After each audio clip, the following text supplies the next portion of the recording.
All right, nesting week. So as I mentioned, this starts our kind of pair. Usually we keep weeks as kind of self-contained as possible for shuffling purposes, but this week is a pair in both storyline and activities. So if you need to shuffle these earlier for Easter this year, bring this with you. So be sure to do nesting week before egg week. So nesting week, again, kind of starts some of these Easter activities. You have your overview here. We're starting with egg and bunny theme and some really sweet stories coming your way. So this story this week, The Robin's Nest. I adore this story and I adore the songs in this story. There's really, really sweet just life lessons here. So The Robin's Nest. Petty Pom is in his little plum tree and he walks out into his front porch and he runs into what he thinks is a big empty gift basket. And he is quite confused because why is there a gift basket and why is it empty, right? And so he goes to Puddle Bloom and says, what is this? And Puddle Bloom tells him, I think you have been chosen for a bird to have her eggs in your tree.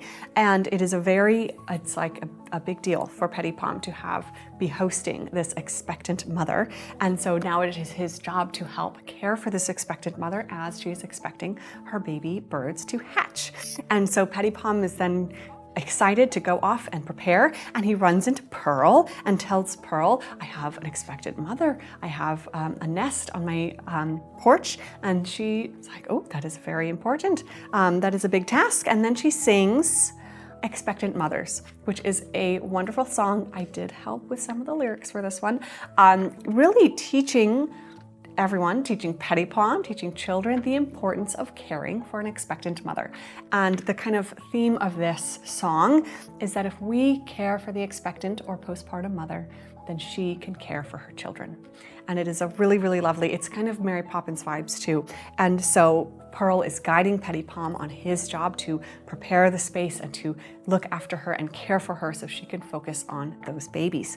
Meanwhile, Rudabug is off to Thumbkins because there's new babies at Thumbkins' house. Mother Rabbit has had lots of bunnies at Thumbkins' house. So there is new bunnies, so they are caring for Mother Rabbit, bringing her carrots, caring for her. So there's expectant mothers, there's new mothers, there's babies, and it is all very exciting. And then at the end of this story, the new baby robins hatch, and we have this joyful jubilee of the new babies are here, and it's just this lovely march to celebrate that the new babies have been born, and the whole garden is celebrating these new baby birds that have just been born, and it's just a joyous story. So it is a really, really lovely one.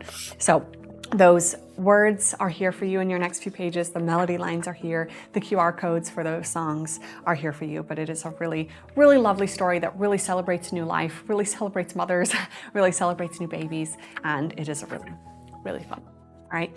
So this morning we are going to do our morning day one. For our Play-Doh morning, we are going to do a Robin's Egg Play-Doh. And this one I love because it really turns out looking like Robin's egg. We have, of course, you'll need some food coloring. If you mix a little bit of green and a few drops of blue, you'll get that kind of robin's egg color.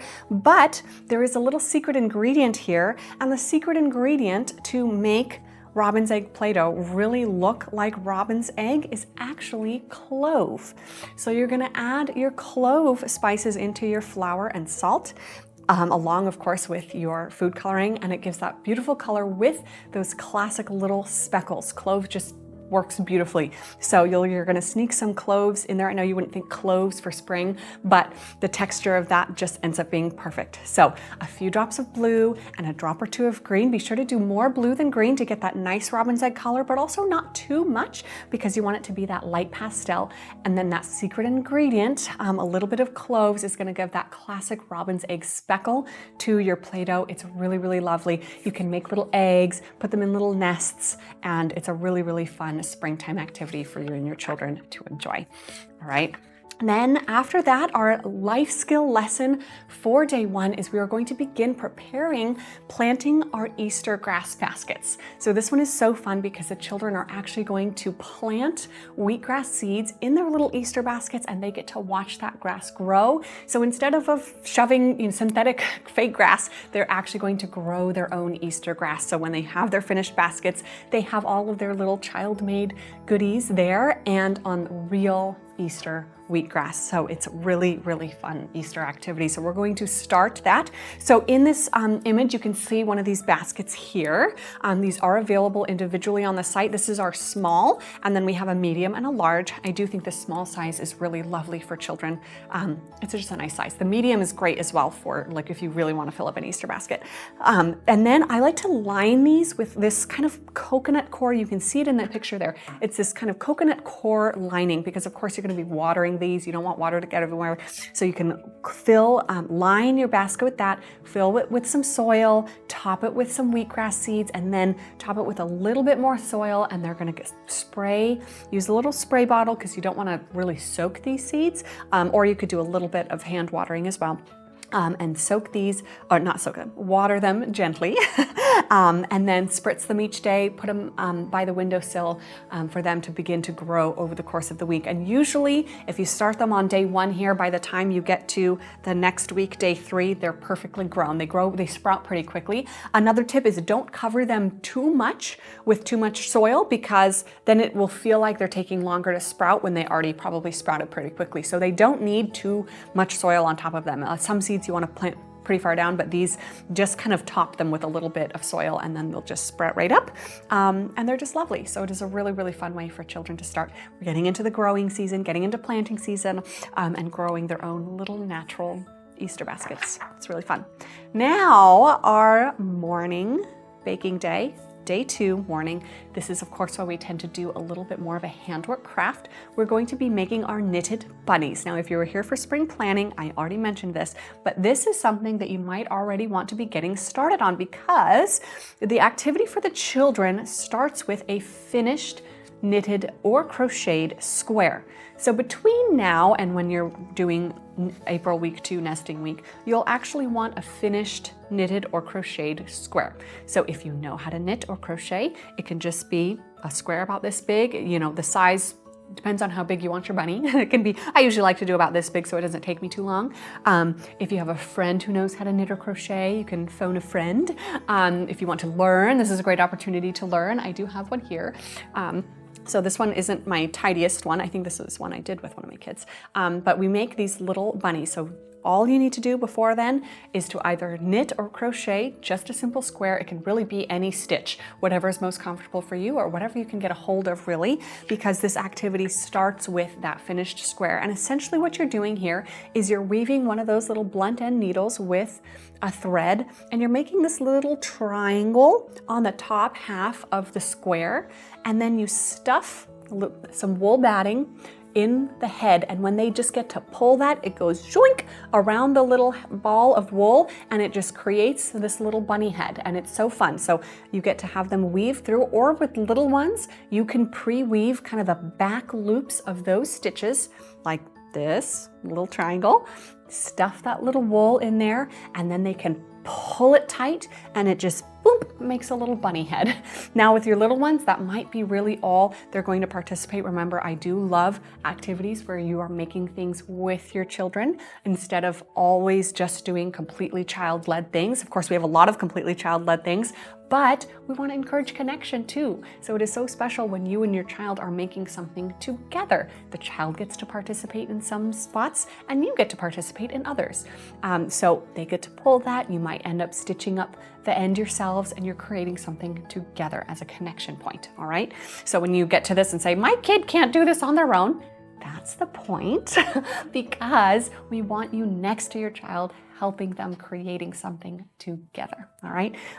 So depending on their age, some of them might be able to do more of this all on their own, but you might be guiding your little ones as well. So that first stitch, follow, my kind of instructions here, pull that tight, and then you're going to put some more wool batting here in the body part, and then you're just going to kind of stitch the little seam together, and then I like to leave a little tuft just out of the end for the little tail, and then you kind of weave the, your little needle through the end to tie that tight. So you'll really just be sewing up the back and around the cute little booty here for the tail. And then you have a little bunny that you guys made together. So this can be any color you want your bunny to be, really any size. This is a little bit bigger of a bunny than I have in the one there. But that's what's happening. So think ahead. You might need your little square. You might need to get started on that. You still have time. But that's what that is. The actual activity starts with the finished square. All right, any questions on that? Yes, no, maybe so? All right, then our baking day, we're making carrot muffins, kind of going on the bunny spring theme. These are really scrumptious little carrot muffins. So we're gonna start with grating the carrots. I love having children grate the carrots. They love it too, but of course, guide them not to grate their fingers. We do not want that, do we? You have your full portion and your child's portion here. They're very simple, yummy little muffins. So grating carrots, mixing of those all together, they are lovely and yummy. All right. Then our last day, our painting day, is kind of a two-part activity where in the morning we're going to be doing wax resist drawing. So if you would like to cut an egg shape out of a piece of watercolor paper, you can. That step is optional. You can also just do it with a normal sheet of paper, but it is kind of fun to have that Easter egg shape because essentially what you are creating here is a painted Easter egg. So draw that egg shape and then allow the child, give them a white crayon and allow them to just draw some shapes and some patterns. Of course, they won't really be able to see what they're drawing yet, but they can just kind of, this is a great little form drawing practice if you're heading into first grade. Draw some patterns, draw some shapes, and then later for our painting activity, we're going to be doing wax resist watercolor painting. For this, I like to choose a few choice colors that are going to blend well. Of course, if you just listen to the colorful beard, we discovered which combinations make brown. So if you'd like to avoid brown, then don't give your children red with green, orange with blue, or yellow with purple too. So if you want to avoid brown, avoid those combinations. And I like to do things that are adjacent on the color wheel. So here you see I did yellow, teal, and blue, and choose your Easter egg colors if you want. And then as they paint, they're kind of revealing this Easter egg because we have that white wax resist Easter egg decoration. So it's a really fun Easter egg themed activity that they can draw. And of course, if you have littler ones, you can also, if you want to do your own Easter egg decorations and then have them just reveal their Easter egg, that works too. So think about what's going to work best for you, what works best for your children, or if you have a group, all of that. Now, after this, I do actually have a little bonus activity for the last week of April. I couldn't find a real spot that this fit really well, but this is also a great activity to do in preparation for Egg Week when we start doing egg dyeing. Chopping purple cabbage is a really, really great way for children to do some chopping practice, especially with those wooden knives. It just chops really nicely. So if you quarter a head of purple cabbage, this is just a great one for children to help prepare because you'll use that purple cabbage to boil and create your own natural egg dye. So it's a great way for your children to begin that preparation. Again, I couldn't quite fit it into as many lessons as we had for this week, but this is a great one to do ahead of Egg Week so that your children can assist you in the preparation for that natural dye and then begin to see that real food can be turned into dye for our eggs. So a little note there, between week 2 and 3 of April, nesting week and Egg Week, chop up some purple cabbage with your children. It's easy, it's fun, and then you can just put it in a sealed bag in the fridge until you're ready to make your dye. All right? Any questions for nesting week before we move on to Egg Week? I think we're good. All right, all quiet on the chat front, which I'm assuming means we're all good, yes? 71 of you just watching.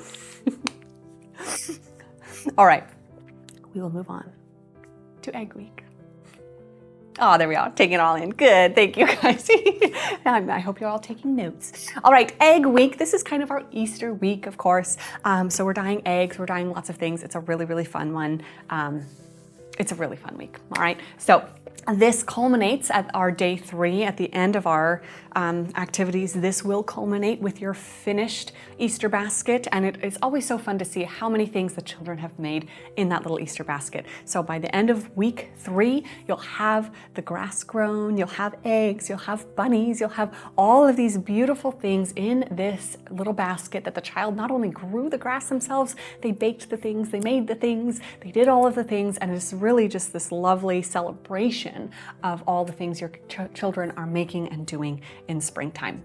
So I do have a question. Is the puck that came with the subscription box what we use for the grass? Yes, that little puck that came in it, you might be, what is this for? That is soil. That is the soil that you use for your grass growing. If you get it wet, it'll kind of fluff up into soil. So that is the soil puck that you'll use for your grass growing in your basket. So when it's time to do that wheatgrass growing activity, fluff up that soil puck, and that is what you'll use to put it in your basket and sprinkle those wheatgrass seeds on. Of course, if you can also get soil locally from a garden store if you have it, but if you did get a kit, that soil puck is there for you to begin to grow your wheatgrass baskets for your little baskets, all right?